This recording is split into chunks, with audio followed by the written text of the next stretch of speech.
নেদারল্যান্ডসের বিপক্ষে বাংলাদেশ মাঠে নামবে ১৩ তারিখ।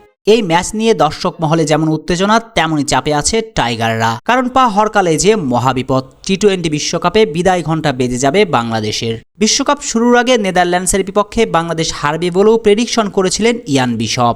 বিশপের সেই প্রেডিকশনকে জবাব দেবার পালা এবার টাইগারদের। তাই তো আগের রাতেই সেন্ট ভিনসেন্টে পৌঁছিয়ে সকালে অনুশীলনে নেমেছে টিম টাইগার্স।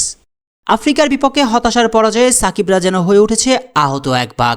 তাই তো নিজেদের স্বরূপে ফিরে পেতে নেদারল্যান্ডসের বিপক্ষে জয়ের বিকল্প নেই নাজমুল শান্তর দলের।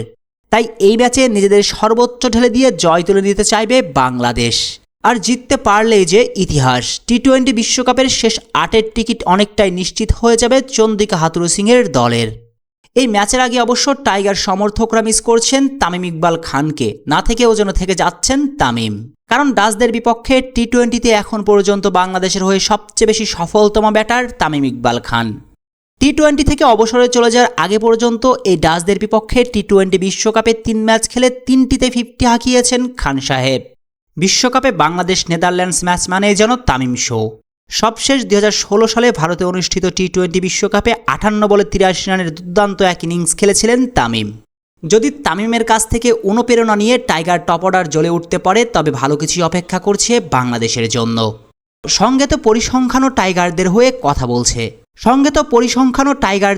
কথা বলছে।